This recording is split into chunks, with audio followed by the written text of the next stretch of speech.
It's where you live, it's where you grow, it's where your dreams unfold. It's in every chapter of every story, it's more than just a home. Hey folks, welcome back to It's More Than Just a Home. I'm your host, Joy Robertson, and behind me is the Ozarks Lodge. Today, Rick Ramsey is excited to give us all a glimpse into the process of installing heating and cooling in this masterpiece of a home, and then take you behind the scenes of how we've incorporated smart home wiring into our builds.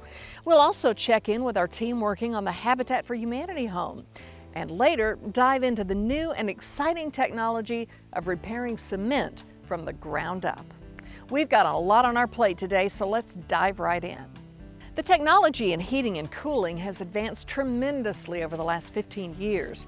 Energy efficiency is the key to new heating and cooling systems. So let's meet with Jeremy Grisham at SS&B to see what he did in this home. So Jeremy, today is reveal day. That's where the homeowners will actually see the furnishings installed in their home, and it's just turned out fabulous. I know they're excited to get moved in, but it would be a very uncomfortable day if the heat didn't work. Yeah, it's pretty cold outside. That's today. right. So we put a state-of-the-art system in by Trane, and if you would, give us a little bit of the overview of the system we did install. So we've got a dual fuel variable speed heat pump installed in this house. The heat pump will keep up with the full demand of the house down to about 40 degrees. Then we have the gas backup for those more extreme days that the heat pump can't keep up with the demand. Really nice attic. As you'll notice, we spray foam the roof decking, and that keeps this area acclimated. Right. It makes a big difference to an acclimated spaces like this, where used to you'd have that hot and cold attic all the time. Right. Yeah, it takes out the thermal heat gain and loss through the ductwork, and it keeps, as you say, keeps the equipment in the conditioned space, so we don't have it subject to those extremes on humidity and temperature and things like that. We basically do what an engineer would do on a commercial building, and we take the insulation values, as you said, the direction that it faces, and the performance of the windows, and run a manual J calculation on it to size it. And then once we have the system sized, we will do that same process room by room to break up the airflow so you don't end up with those hot and cold spots between rooms. This system actually controls the upstairs of this house and the master. And there's a set of dampers. You can see one of them up there. And you can set them to individual temperatures. It could be 75 up here and 70 in the master. And so it's kind of like two systems in one. This is a Trane XC95M. It's a modulating variable speed furnace. The modulating part of it means that it doesn't come on just full blast every time it comes on. It'll start off at 40% capacity and go up in 1% increments up to from 40% to 100%. So, you know, on a 40-degree day like we have today, you don't need to run the furnace full blast like you would if it was zero outside. Right. The variable speed part of the fan motor pretty much ensures the right amount of air always being pushed out of the system. It's a high efficiency model motor, so it draws less electricity. And there's lots of bells and whistles you can add to these systems. You can do dehumidification, humidification. We can run with our energy recovering ventilation systems, ERVs. That's going to help exchange that stale air with fresh air, being the home so tight. Tell us a little bit about some of those things you're seeing people want. Well, the ERV is something that is a must for a foam insulated house or something that's really tight construction like this one. You can end up with humidity problems. It would be if you don't exchange that air, pull the stale air out, as you said, and bring fresh air back in. Right. Kind of like if you put water in a cooler and close the lid, you end up with a lot of those condensation issues. Indoor air quality is a big factor in that also. All the carpets and the new furniture and stuff like that make off gas, and if you don't get fresh air into the home and stale air out, then that affects your indoor air quality. Yeah, and then the humidifiers, those are good for the woodwork like we have in this home. If you don't keep the humidity controlled, then you can have swelling and shrinking of the woods and things like that. The comfort level is affected by the humidity level also. In the wintertime, you need more humidity to feel warm, and then in the summertime, you want to remove that humidity because that's also holds heat, and your body feels that heat, and it makes you feel more comfortable with lower humidity there.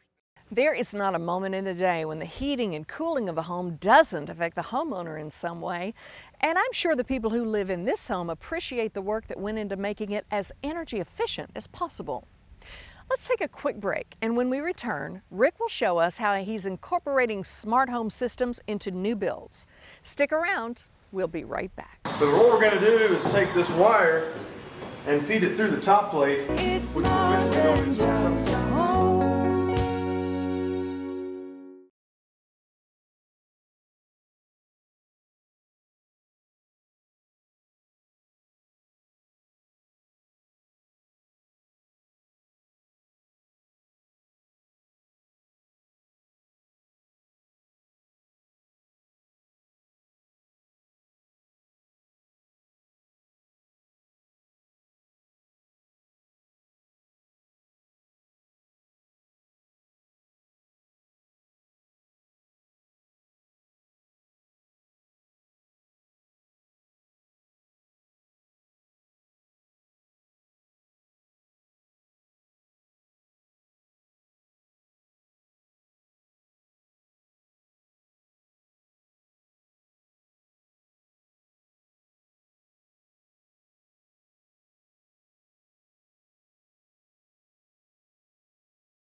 Every chapter of every story, it's more than just a home.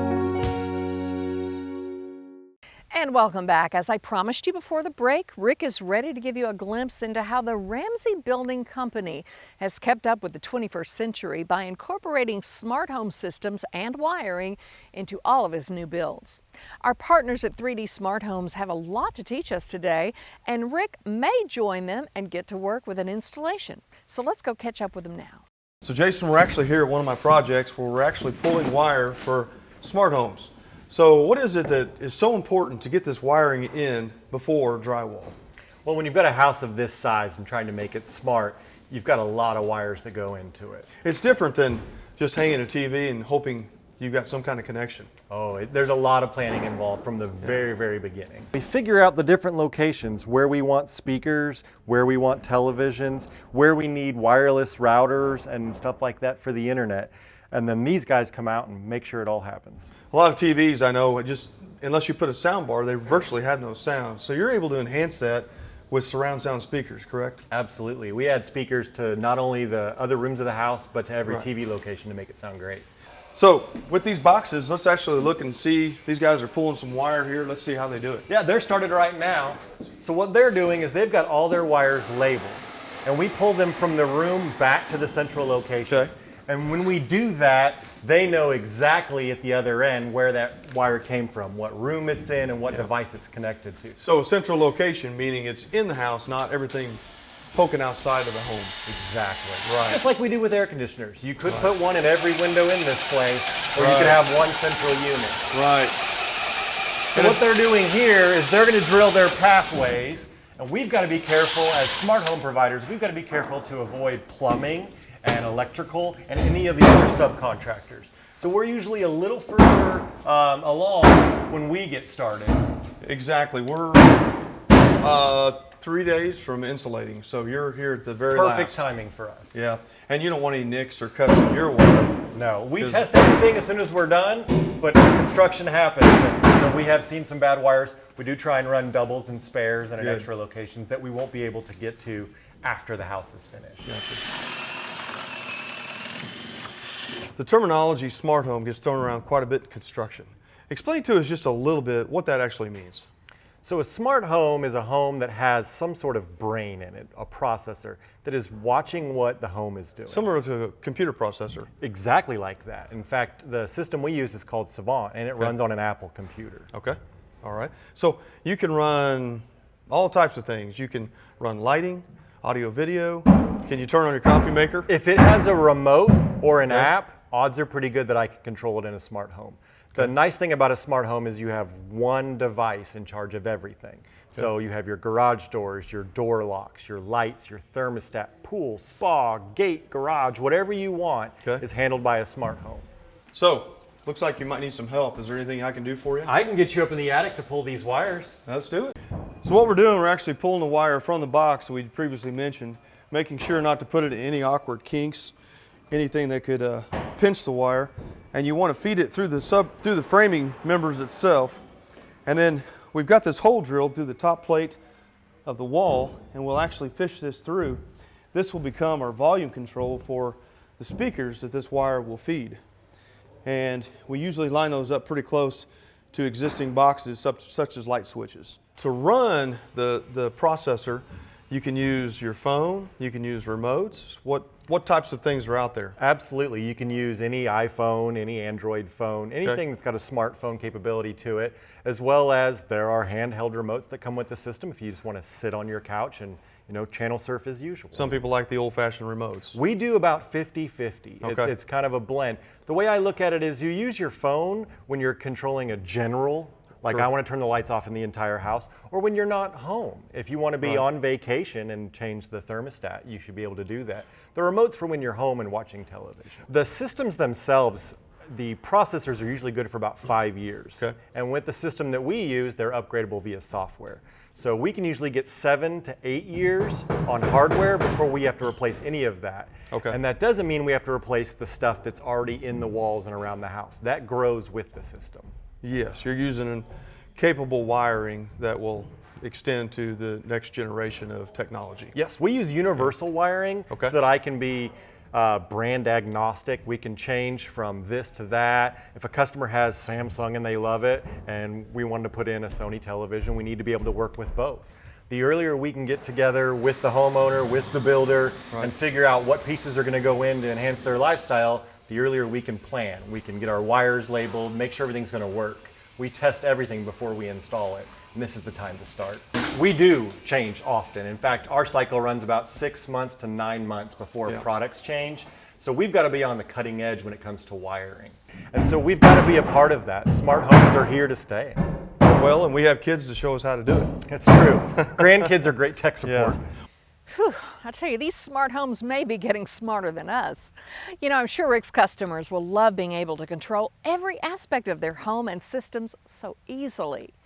We're going to take a quick break now, and when we come back, Rick will have a very important meeting with Erica and our Habitat for Humanity family. So we'll see you back here in just a minute. It's more than just a home.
Okay, so today's an exciting day. We're here with Mills Foundations and Conco Companies to pour the footers, which will be the base of the foundation for the Wilmoth home. Okay, so the bottom floor is going to be about 1,800 square feet. Today we're pouring about 20 yards of concrete for the footers, which is what goes underneath the foundation wall, as well as the piers that will support the girders, which supports the house. The typical houses for Habitat for Humanity are 2 bedrooms around 800 square feet. We work our way up from there. 3 bedroom, 4 bedrooms, we've done 5s and 6s, but this is the largest house we've ever done. It's a 7 bedroom home. It's going to be about 3,200 square feet.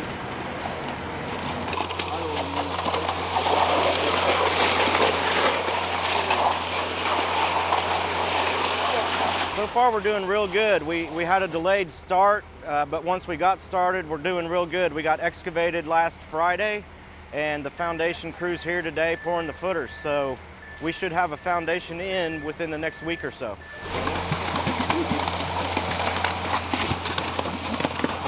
After the foundation, we'll have to seal the foundation from water, and then we'll put in a drainage system inside the foundation in case water were to ever get in. We'll be able to pump it out, and then we will start framing. What you see with these square forms, that is the outline of the house. The foundation walls will sit on those footers. And then you see the circles in the middle. Those are where the piers are going to be that support the main beams that support the floor of the home. I hope that you are as excited as I am to witness such an awesome and meaningful project as this one. They really are a beautiful family, and their story is so heartwarming. We're going to take a quick commercial break, and when we come back, we will head out to a client's home to speak with the team from Raising Solutions and watch them work their magic to raise a concrete driveway years after it's been constructed.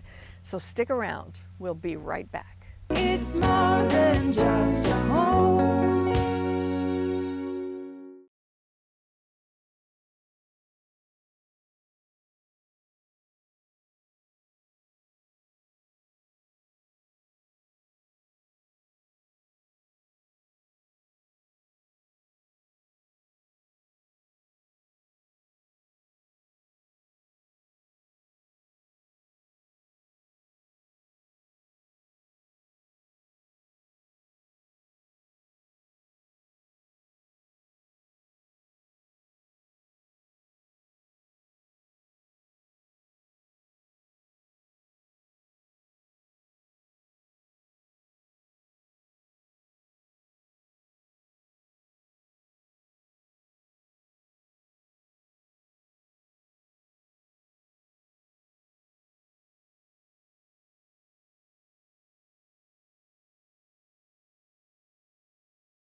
You got everything from knockout roses. It's in every chapter of every story. It's more than just a home. Well, we've all seen it. Concrete that cracks, settles, and sometimes even separates. It could be a driveway, it could be sidewalk, front and back porch, basement floor, and in some cases our precious foundations on our homes. It can be unsightly, it can be even disturbing for a lot of homeowners dealing with this. Well, today we're going to show you how this can be dealt with and a solution. Today we're going to meet Brian Baker with Raising Solutions, and we're going to show you how he's able to take concrete and help repair, assist, and in some cases totally heal the situation. Follow me.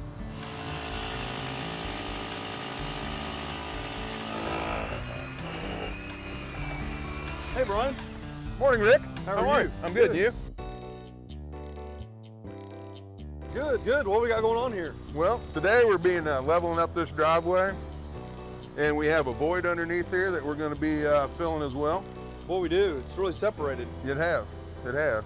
So And it's just become a trip hazard for the customer getting in and out with his car. and yeah, everything. Just and wanted it to looks set like that you've up. already drilled. We got a sidewalk issue as well. We have a sidewalk issue over there with a settlement, a trip hazard, That's and a definitely void. a trip hazard. Yeah, Yeah. Yeah. Especially coming out when it's not much daylight. absolutely. Yeah. Absolutely. Okay. You want to pitch in? Sure. All right. Get me started. Yep. We're going to do a hole about right All here right. and then one in between there. Okay.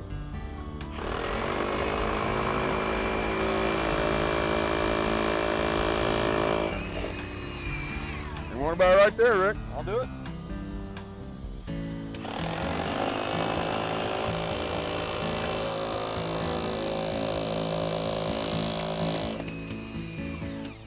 I normally charge for this kind of stuff, but today it's free. Today's free. Yeah. Sound like you're using foam. We're going to use a 4-pound polyurethane foam. Okay, close cell foam. Closed cell foam, and we're gonna, it goes in as a liquid, and as it spreads, it fills the gap underneath there. Once it has no other place to go, Okay. we're gonna get hydraulic pressure and it'll lift that concrete level back up. So is this a similar product, what we use for insulation in our homes? It is. It's Okay. exactly the same. Okay. It just reacts slower Okay. than the insulation foam. So the material, when it goes in about 20 seconds, it's done gonna grow. It's growing as far as it's gonna grow. Okay. 30 minutes after we're done, from the last pour, Okay. that's as hard as that material is ever gonna get. So you Okay. can use it immediately. There's no downtime, no disruption to your yard, your landscaping, anything. Well, for years people deal with this, or if they don't want to deal with it, it's very expensive. They have to cut it and replace it. Correct. So this is much more effective. In fact, the homeowners, they're not even here. They're going to come back today and it's all done. Correct. Right. You do quite a bit of foundation work too, correct? We do foundation stabilization. Okay. We do soil stabilization. If Okay. you got an area that's, doesn't meet the specs on the soil, we can inject down in to strengthen it up. Really? Yep. A lot of times we try to use clean rock underneath our on our new builds, but occasionally the soil underneath the rock just isn't stable Correct. enough. That's right. So, yeah. Yeah, you get a plastic soil or Right. something like that. Just, it's better not to dig it all out. You can Yep. do the foam to strengthen it up. Okay. Is it a two-part mix? It is a 2-part mix, 1-to-1. Okay. Yeah. The the foam part of it, is all recycled foam. Recycled foam. Yep, it's all green. Come here, I want to show you something real quick. This is by far the largest void we have on this project. It's so big I can actually stick my fist in underneath it, which would allow animals even to enter underneath this concrete. So it's going to be really unique to see how this sidewalk is solidified with this foam injection. Looks like our sidewalk is starting to lift over here. Brian has already injected the driveway, and so it's on its way up. And now the sidewalk's starting to catch with the driveway. Then we'll move over and figure out how to fix this void. Is it moving up? Yes, sir. So I think we're getting ready to have a volcanic explosion with our foam, which is what we're after. You can see some rocks moving now. Yes, I do. Right there. So you'll shut down the foam and let it kind of expand and see what Yep. happens here. Yeah, the only enemy we have, the foam has, is UV light from the sun. Breaks it down. Breaks it down over time. Yep. So you can see the foam found the least path of resistance, and that's the joint between the sidewalk and the driveway. It's a very hard product, and it's super lightweight, but very dense at the same time. And this is what's going to actually fill the void underneath the concrete and give us the lift that we're after. Thank you so much for coming along with us today. We've covered a lot of ground, and as you can tell, Rick is so thankful to be working with all of these dedicated and talented vendors. I'll see you all again next week when we head back to the Ozarks Lodge to install some hardware in the home, take a look at the flooring, and wrap up this home before we take a sneak peek at our next home project. Until then, I want to thank you for taking this journey with us. Now, if you want to see these segments again and learn more about the Ozarks Lodge, go to RamseyBuilding.com. And until then, let's get building. I think Darren ought to be coming out of the pool.